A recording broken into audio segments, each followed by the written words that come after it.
പിടിച്ചുകൊണ്ട് അതാത് പ്രദേശത്തെ വികസന ക്ഷേമ പ്രവർത്തനങ്ങൾ മുൻനിർത്തി നിങ്ങൾ പ്രവർത്തിക്കുമ്പോൾ അത് ഏത് ഭരണസമിതി ആണെങ്കിലും അവരുടെ ഒപ്പം ചേർന്ന് നിന്നുള്ള ഒരു പ്രവർത്തന രീതിയാകുമ്പോൾ സ്വാഭാവികമായും അത് ഏറ്റവും സഹായകരമായി തീരുന്ന ഒരു സാഹചര്യമാണുള്ളത് എന്ന് ആദ്യമേ തന്നെ സൂചിപ്പിക്കട്ടെ. നമുക്കറിയാം, കൊച്ചി നഗരം ഓരോ ദിവസവും വളർന്നുകൊണ്ടിരിക്കുന്ന ഒരു നഗരമാണ്.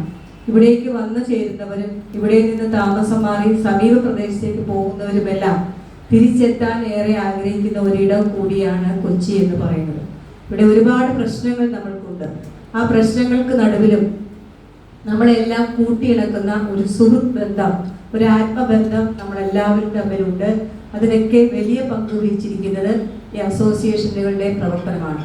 കൊച്ചി നഗരസഭയെ സംബന്ധിച്ച് മാലിന്യ സംസ്കരണ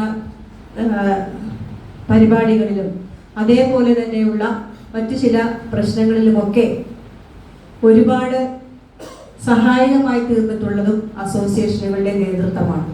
പലപ്പോഴും നമ്മൾക്കറിയാം, കുടുംബങ്ങൾ തമ്മിലുള്ള ഒരു ഇഴയടുപ്പം ഈ നഗരത്തിൽ വളരെ കുറവായിരുന്നൊരു കാലഘട്ടത്തിൽ, ആ കാലഘട്ടത്തിലാണ് അസോസിയേഷനുകൾ പയ്യെ ഓരോ റോഡുകൾ കേന്ദ്രീകരിച്ചും ഓരോ പ്രദേശങ്ങൾ കേന്ദ്രീകരിച്ചുമൊക്കെ കൂട്ടായ്മയായി വളർന്നു വന്നത്. പണ്ട് നമ്മുടെ കുട്ടികൾക്ക് കൂടിച്ചേരാനായിട്ട് ക്ലബ്ബുകൾ ഉണ്ടായിരുന്നു, അല്ലെങ്കിൽ വായനശാലകൾ ഉണ്ടായിരുന്നു. പക്ഷെ ഇന്നതൊക്കെ അന്യം നിന്ന് പോകുന്ന ഒരു അവസരത്തിൽ ഇത്തരം കൂട്ടായ്മകൾ ഇനിയും ഒരുപാട് സ്ഥലങ്ങളിലേക്ക് കൂടി വ്യാപിപ്പിക്കേണ്ടതുണ്ട് എന്ന് ആമുഖമായി ഞാൻ സൂചിപ്പിക്കുകയാണ്. ഇവിടെ എനിക്ക് മുമ്പ് സംസാരിച്ചവരൊക്കെ പറഞ്ഞിട്ടുണ്ടാവും, കൊച്ചി മുനിസിപ്പൽ കോർപ്പറേഷന്റെ പുതിയ ഭരണസമിതി എന്ന് പറയുന്നത് നിങ്ങളുടെ വിജയമാണ്, നമ്മുടെ വിജയമാണ്. നിങ്ങളില്ലെങ്കിൽ ഞങ്ങളില്ല എന്ന ഒരു തോന്നൽ, ആ ഒരു വിചാരത്തിൽ തന്നെയാണ് ഞങ്ങൾ ഈ ഭരണ സാന്നിധ്യം ഏറ്റെടുത്തിരിക്കുന്നത്. ഇവിടെ എത്തിച്ചേർന്നിരിക്കുന്ന നിങ്ങൾ ആഗ്രഹിക്കുന്ന വിധത്തിൽ ഈ കൊച്ചിയിലെ നിങ്ങൾ ആഗ്രഹിക്കുന്ന പ്രതീക്ഷകൾ, നിങ്ങളുടെ പുതിയ പുതിയ പ്രൊജക്റ്റുകൾ അതെല്ലാം നടപ്പാക്കുന്നതിന് വേണ്ടി നിങ്ങൾ നൽകിയിരിക്കുന്ന ഈ അവസരം ഏറ്റവും നന്നായി വിനിയോഗിക്കാൻ സാധിക്കണേ എന്ന് മാത്രമാണ് ഞാൻ എല്ലാ ദിവസവും പ്രാർത്ഥിക്കുന്നതും അതിനുവേണ്ടി പ്രയത്നിക്കുന്നതും.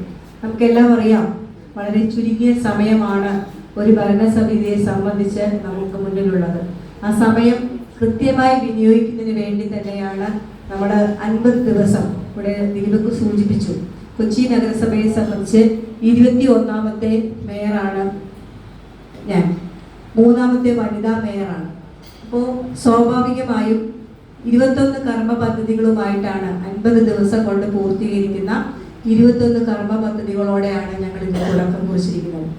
ഞങ്ങൾ എന്ന് പറയുമ്പോൾ അതിൽ ഭരണ പ്രതിപക്ഷ ഭേദമില്ലാതെ എല്ലാവരും ഒരുമിച്ച് നിന്നാണ് കൊച്ചി നഗരസഭയുടെ കൗൺസിൽ കൊണ്ടുപോകുന്നതിന് ഞങ്ങൾ എല്ലാവരും ആഗ്രഹിക്കുന്നത്.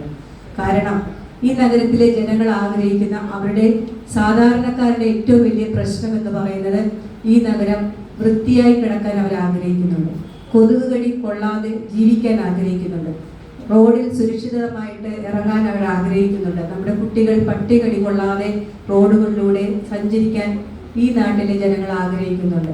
ആ ജനങ്ങളുടെ ആഗ്രഹത്തിനൊത്തവണ്ണം പ്രവർത്തിക്കുക എന്നതാണ് ഏതൊരു ഭരണസമിതിയെ സംബന്ധിച്ചും ഒരു വെല്ലുവിളി. ആ വെല്ലുവിളി ഏറ്റെടുത്തുകൊണ്ടാണ് ഞങ്ങൾ ഈ 50 ദിവസത്തെ കർമ്മ പദ്ധതിയിൽ ഇത്തരം സാധാരണക്കാരുടെ പ്രശ്നങ്ങൾ ഉൾപ്പെടുത്തിക്കൊണ്ട് നിങ്ങളുടെ കൂടി സഹായത്തോടു കൂടി ആ പദ്ധതികൾ നടപ്പാക്കാനായിട്ട് തീരുമാനിച്ചിട്ടുള്ളത്. നമ്മൾ കൊതുക് നിർമ്മാർജ്ജന പ്രവർത്തനങ്ങൾ നടക്കുമ്പോൾ അസോസിയേഷന്റെ കൃത്യമായ മോണിറ്ററിംഗ് അതിനുണ്ടാവണം. കൊതുക് നിർമ്മാർജ്ജന പ്രവർത്തനങ്ങളുമായി സഹകരിച്ചുകൊണ്ട് നിങ്ങളുടെ വീടുകളുടെ പരിസരത്തേക്ക് വരുന്ന തൊഴിലാളികൾ കൃത്യമായി വർക്ക് ചെയ്യുന്നുണ്ടോ എന്ന് കൗൺസിലറോട് ഒപ്പം നിന്നുകൊണ്ട് നിങ്ങൾ ഓരോരുത്തരും മോണിറ്റർ ചെയ്യേണ്ടത് ആവശ്യമാണ്. തെരുവ് നായയെ സംബന്ധിച്ച് നമുക്കറിയാം, സുപ്രീം കോടതിയുടെ ഒക്കെ വിധി വന്നിരിക്കുന്ന അടിസ്ഥാനത്തിൽ പിടിച്ചുകൊണ്ടുപോകുന്ന നായ്ക്കളെ തിരിച്ച് അവിടെ വിടാതിരിക്കാനുള്ള ഷെൽട്ടർ ഹോം അടക്കമാണ് നമ്മൾ പ്ലാൻ ചെയ്തിരിക്കുന്നത്. ഇതൊക്കെ ഇത്തരം പ്രവൃത്തികളൊക്കെ നടപ്പാക്കുമ്പോൾ സ്വാഭാവികമായും ജനങ്ങളുടെ പിന്തുണയും ജനങ്ങളുടെ സപ്പോർട്ടും ഈ ഭരണസമിതിക്ക് ഏറെ ആവശ്യമാണ്. അതുകൊണ്ടാണ് ഞാൻ പറഞ്ഞത്, നിങ്ങളും ഞങ്ങളും വ്യത്യസ്തരല്ല, നമ്മൾ ഒന്നായി നിന്നാൽ